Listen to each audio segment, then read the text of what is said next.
Hello, and welcome to Storytime with Matt. This is the author reading my own original content and sharing it with you free of charge on YouTube.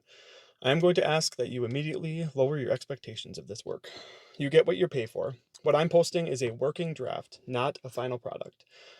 I'm sharing this with you early and as is, hoping you can help me add some depth. The story is set, but the character traits, descriptions of the settings, and some colorful details will be added before this work is published. With that in mind, I encourage you to share your thoughts by following the link to the Reddit site for this book, where I can engage with you directly. You can help me build out the story, and I'll pray Christ would guide us through things with grace and love. That being said, let me share chapter 1 of my new book, titled This Could Be Happening Now. Chapter 2. Alright, you ready? Jim asks.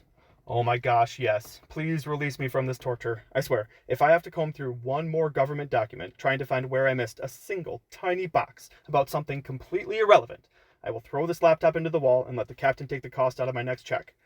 Was it inside the city limits? Duh! Of course it was. Every single other piece of information in this case was inside city limits. Why would that one not be too? It's like they designed these machines specifically to be inefficient just to torture us.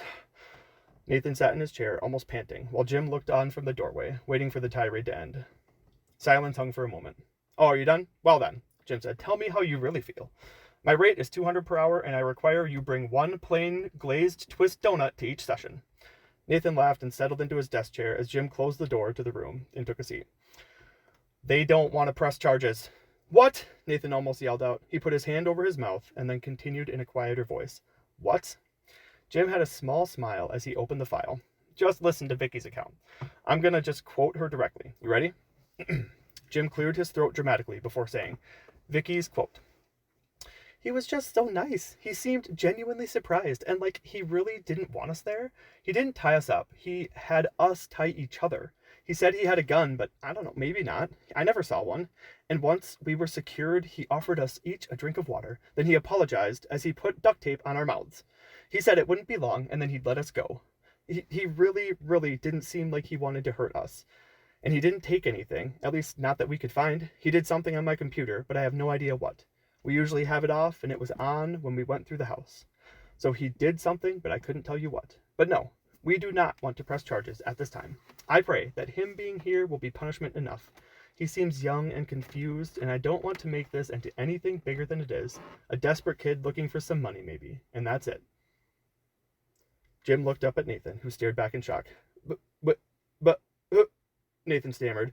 He took a breath, then said firmly, he had them tied up. Pastor Mike was bleeding. Yeah, Jim replied. Apparently, Pastor Mike accidentally fell as they were moving into the kitchen and glanced his forehead on the counter. The kid jumped to help, got a towel, covered the wound, and then found a first aid kit to wrap gauze over the wound. Vicky was pretty impressed. Pastor Mike was a little groggy still and said he had a headache, so I didn't get much out of him, but he agrees with everything Vicky said. What about the kid? What does he say happened? Nathan asked. He hasn't said much, but I guess he works with Mrs. Dreyfus at some insurance place. She recognized him from there as one of the janitors, maybe? Anyways, it's a little convoluted. He was trying to get even with Pastor Mike for getting his friends in trouble for the little spray painting thing. He talked about that news report we saw, and that he knew one of the other kids. The news must not have noticed, but I guess his house address was visible on one of their clips, so Calvin knew where they lived. And when he found out they'd be gone tonight, he wanted to do something to get even. He went to spray paint on their house, but couldn't resist looking for some expensive jewelry to steal. But then Vicky and Pastor Mike came home early. Oh yeah, what's with that? Nathan replied. Probably the strangest part of the entire night, actually, Jim replied. Mrs. Dreyfus insisted they come back home because she forgot her wallet.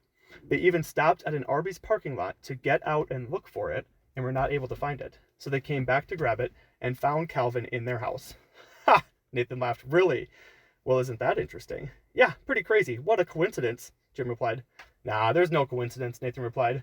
Where you see coincidence, I recognize as God giving us a sign. So, Pastor Mike and Vicky don't want to press charges. Nope, Jim replied simply. So what do we do with him? Nathan replied, nodding at a camera, pointing to a single small cell. Calvin sat on a cement bench in the cell. The only other furniture piece was a toilet sink combination. Nathan was fairly proud of his precinct for getting them installed. They were cheaper with less maintenance, used far less water, and recycled the water you used to wash your hands to fill the top of the toilet bucket. Smart, economical. Nathan thought everyone would like it. Unfortunately, there was a news story posted about how the city was making their prisoners wash their hands in the toilet. His old boss, Sheriff Verbrugge, was blamed for the issue, and in the next election, a new, younger deputy ran against him and won. Nathan was very disappointed in his community, but went along with it. It had only been about 6 months since the transition. Nathan had already noticed things starting to slip. His coworkers came in late, their uniforms were visibly dirty. Nathan heard more swearing around the office. The tone on the phones was less respectful. All minor things, but nothing he could really complain about. He even kept his mouth shut when the new sheriff hung a pride flag in his office, but asked Nathan to take down the cross in his office because it might make some people uncomfortable. And the one change the new sheriff promised to make was never done. Nathan shook his head, seeing that stupid toilet. You still with me over there? Jim asked. Nathan shook his head, coming back to himself. He always got a little distracted thinking about those toilets. Sorry, yeah, Nathan said. What can we do with him? We got to keep him overnight and let him talk to a judge in the morning. What? Jim asked. Can't we just let him go? Why would we do that? Well, Jim replied, a little chagrined. He looked up thoughtfully and continued. I mean, if they aren't pressing charges, how do we even keep him? Where did we find him? Nathan answered calmly. Jim got kind of annoyed when he got into these teachery moods, but played along, if only to help Nathan feel better. Okay, we found him in the house, right. A house that is not his, and that he did not have permission to enter. Exactly, Nathan replied, a mockingly proud smile on his face. So we gotta keep him overnight so a judge can rule on if the city will move forward with the breaking and entering charge, Jim finished. Bingo, Nathan said. He continued with a mocking tone. I remember just a few years ago when this little whippersnapper in front of me first walked through those doors. Enough, Jim said, trying to stop him. His baby face screamed to all who saw it. Punch me, Nathan continued, undeterred. And now he's grown into a somewhat smart, barely capable deputy. Nathan concluded with a flourish and an exaggerated salute. Jim gave him an overly dramatic bow, accepting the praise with mock glee. All right, we done? Can we figure out what we're going to do now? Nathan sighed and looked at the clock. It read 2100, 9 p.m., 12 hours until anyone else came in. Nathan looked back to Jim, who seemed to have the same realization. They both rushed to touch their finger to their noses, with Nathan just barely outpacing Jim. I win, Nathan declared. No, Jim lied, knowing that he had lost. No, at best, it was a tie. Well then, tie goes to most senior, Nathan replied smugly. And as it so happens, I think I'll take the cruiser back out. He sank back into his emotional mocking tone as he continued. Seeing as we find ourselves with an inmate, one of us will have to just stay here tonight. Gosh darn it, I wish there were another way, but you're the only one here. Please don't make me. Please, I can't handle sitting here staring at a screen all night, just watching for this guy to try to kill himself. I'll need someone to watch me to keep me awake. Jim finished his only semi-joking plead. Nathan looked at him like he was trying to decide, but Jim already knew what he would do. After a minute, Nathan declared loudly with a smile. Sucks to suck. No can do. I think God wants you to be here, or he would have made your hand be a little bit faster. Good luck. Nathan closed and locked his computer and started grabbing his stuff. But it's not like you have to sit here alone, you know. Jim looked at Nathan confused, unsure what he meant. Go talk to the inmate, you moron, Nathan answered. Jim hadn't even thought of that, but was intrigued by the idea. The pair walked down the hall toward the front door, as Jim replied, Oh, right, yeah. I kind of forgot I can do that. There's nothing special that I need to bring or do for that, right? Like, he wouldn't have to sign anything or whatever if I was just talking to him? Nathan shook his head and Jim nodded. Yeah, that doesn't sound too bad, I guess. I'd be curious to hear his story, a little. All right, I'll stay. Well, of course you will. That was never a question, Nathan replied. Call me if you need me, please, or if you change your mind and you want to stay, Jim said, giving it one last try. Yeah, not looking likely, but who knows where God will bring me. Sitting up and watching someone moving around in a cage will be good practice for you anyways, soon-to-be daddy. Nathan bumped Jim's elbow as he walked past him into the hallway. Just then, their radio chirped to life. 34, this is dispatch. We have a report on a suspicious vehicle parked on the corner of Elm and Carroll Street. Would you be able to check that out? Dispatch, this is 34, replied Nathan into his microphone. Yeah, you could put me en route. Thanks, Gloria. You got it, Nate. Have a good night. Jim sighed and met his friend's eyes, accepting his fate. Seriously, Nathan said, you should go talk to him. I've had some pretty good conversations with inmates. Jim looked to Nathan, trying to communicate seriously with his face.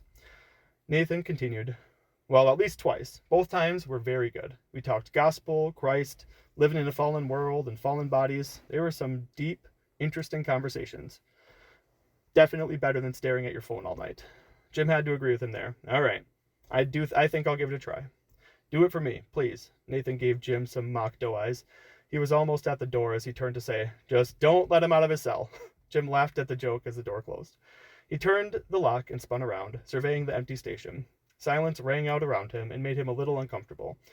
He went to his desk and busied himself with cleaning and reorganizing a few things, but very, very quickly, he ran out of things to fiddle with. He eyed the monitor showing the cell, watching Calvin sit silently. His shoulders were sagged and his head hung in his hands. He looked pretty depressed and bored to Jim. The red record light blinked, gently startling Jim and causing him to make his decision. He stood from his desk and walked across the open office area. He passed Nathan's clean, organized desk and opened the hall door. At the end of a short hall was the cell room. Their station had been built over 50 years ago and still had a less common design, but they had 2 cell units built into one room. The room was under 24-hour surveillance when used, but also had a small area outside of the cells if any inmates needed direct one-on-one supervision. The small couch for observation wasn't used often, but at least it would be more comfortable than Jim's desk chair, he hoped. Jim opened the door into the cell room and walked in. The room was silent and somewhat dark. Jim never really appreciated just how dark the room was until he realized he was looking at spending a few hours there. We really should clean this room up, Jim thought to himself.